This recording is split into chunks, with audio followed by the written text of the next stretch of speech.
ಏನಾದರೂ ಬೇಕಿತ್ತಾ? ಹೌದು, ಅದಕ್ಕೆ ಬಂದೆ. ಏನು ಹೇಳಿಮ್ಮ? ನಿನ್ನಿಂದ ಕ್ಷಮೆ. ಅಮ್ಮ, ತಾಯಿ ಯಾವತ್ತೂ ಮಗನಿಂದ ಕ್ಷಮೆ ಕೇಳಬಾರ್ದು. ಮಗನಿಗೆ ಆ ಅಧಿಕಾರನೂ ಇರೋಲ್ಲ. ಆದ್ರೆ ನಾನು ನಿನ್ನ ಮನೆಯಿಂದ ಆಚೆ ಹಾಕಿ ತುಂಬಾ ದೊಡ್ಡ ತಪ್ಪು ಮಾಡ್ಬಿಟ್ಟೆ ಕೊಡೋ. ನನ್ನ ತಪ್ಪುಗಳನ್ನು ಅರ್ಥ ಮಾಡ್ಕೊಳ್ಳೋದಿಕ್ಕೆ ನೀವು ದಾರಿ ತೋರಿಸ್ತಾ ಇದ್ರಿ ಅಷ್ಟೇ. ರಮೇಶ, 30 ವರ್ಷಗಳ ಹಿಂದೆ ನೀನ್ ಯಾಕೆ ಅಷ್ಟೊಂದು ಬದಲಾದೆ ಅಂತ ನನ್ಗೀಗ್ಲೂ ಅರ್ಥ ಆಗಿಲ್ಲ ಕಣೋ. ಆದ್ರೆ ಇವತ್ತು ನಿನ್ನ ಮನಸ್ಸಿನೊಳಗಡೆ ಹಳೆ ರಮೇಶನ್ನ ಕಾಪಾಡ್ಕೊಂಡು ಬಂದಿದ್ಯಾ ಅಂತ ನಂಗೆ ಅರ್ಥ ಆಯ್ತು ಕಣೋ. ಕರ್ಣನ ನಾನು ಇಷ್ಟಪಡೋದಕ್ಕೆ 1000 ಕಾರಣಗಳಿದೆ.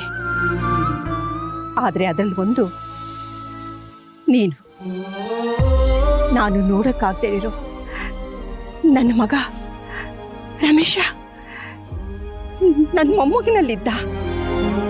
ಅವನ ನಗು, ಅವನ ಒಳ್ಳೆತನ, ಅವನು ಬೇರೆಯವ್ರಿಗೆ ಸಹಾಯ ಮಾಡೋ ಬುದ್ಧಿ, ಇದ್ರೆಲ್ಲದ್ರಲ್ಲೂ ನಾನು ನಿನ್ನೆ ಕಾಣ್ತಾ ಇದ್ದೆ ಕಣೋ. ಈಗ ಮತ್ತೆ ನಿನ್ನಲ್ಲಿ ನಾನು ಅದನ್ನೇ ಕಾಣ್ತಾ ಇದ್ದೀನಲ್ಲ, ನನಗೆ ತೃಪ್ತಿ ಆಯ್ತು ಕಣೋ. ಅಮ್ಮ, ನಾನೀಗ ಬದಲಾಗಿದ್ದೀನಿ ಅಂತ ಹೇಳಿದ್ರು ಯಾರು ನಂಬೋದಿಲ್ಲ ಅಮ್ಮ. ಅಲ್ದೇನೆ ಕಾಲನು ಬಹಳಷ್ಟು ಹೊರಳು ಹೋಗಿದೆ. ಲೆಕ್ಕವಿಲ್ಲದಷ್ಟು ತಪ್ಪುಗಳಾಗಿದೆ ನನ್ನಿಂದ.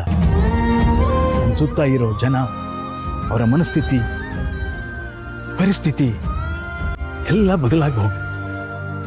ಆದರೆ ನಾನು ನಂಬ್ತೀನಿ.